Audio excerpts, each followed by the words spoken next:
ഇന്ന് കുമ്പളങ്ങ വെച്ചൊരു നാടൻ ഒഴിച്ചുകറിയാണ് തയ്യാറാക്കി കാണിക്കുന്നത്.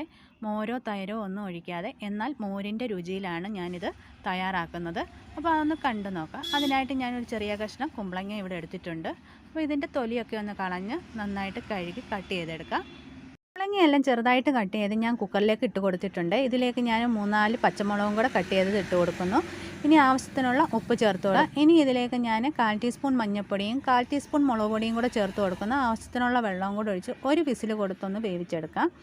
ഇനി നമുക്ക് ഇതിന് വേണ്ടുന്ന അരപ്പ് തയ്യാറാക്കിയെടുക്കാം. തേങ്ങ തിരുമിയത് ജാലിലേക്ക് ഇട്ട് കൊടുത്തു. 2 ഉള്ളി ചേർത്ത് കൊടുക്കുന്നുണ്ട്. 2 ഉണക്കമുളകും ഇട്ട് കൊടുക്കുന്നു. ഇനി നെല്ലിക്ക വലുപ്പത്തിൽ പുളിയാണ് എടുത്തിരിക്കുന്നത്. അപ്പം പുളി അരച്ച് ചേർക്കുമ്പോൾ നമുക്ക് മോരിൻ്റെ ടേസ്റ്റ് കിട്ടും. ഇനി ഇതിലേക്ക് ഞാൻ ചേർക്കുന്നത് 1/4 ടീസ്പൂൺ ജീരകം കൂടെ, എന്നിട്ട് ഇതൊന്ന് അരച്ചെടുക്കാം. ഇനി ഇതിലേക്ക് ഒരല്പം വെള്ളം ഒഴിച്ച് ഒരല്പം മഞ്ഞൾപ്പൊടിയും കൂടെ ചേർത്ത് മഷി പോലെ ഒന്ന് അരച്ചെടുക്കാം. ഞാൻ അരപ്പെല്ലാം തയ്യാറാക്കി വെച്ച് ഇനി നമുക്ക് കഷ്ണങ്ങളെല്ലാം വെന്തത് ഒരു ചട്ടിയിലേക്ക് മാറ്റിയിട്ടുണ്ട്. ഇത് അടുപ്പത്ത് വെച്ച് കൊടുക്കാം. എന്നിട്ട് ഇത് നന്നായിട്ടൊന്ന് തിളയ്ക്കുന്നത് വരെ വെയിറ്റ് ചെയ്യുക. നല്ലതുപോലെ തിളച്ചതിന് ശേഷം മാത്രം അരപ്പ് ചേർക്കുക, അല്ലെങ്കിൽ ആ കറിക്ക് സ്വാദ് കാണില്ല. എന്നിട്ട് കൈ വിടാതെ നല്ലതുപോലെ ഇളക്കി കൊടുക്കണം. അവൻ നന്നായിട്ട് ഇളക്കി ഇതൊന്ന് പതഞ്ഞു വരുന്ന സമയത്ത് നമുക്ക് ഫ്ലെയിം ഓഫ് ചെയ്യാം. കറി തിളയ്ക്കരുത്.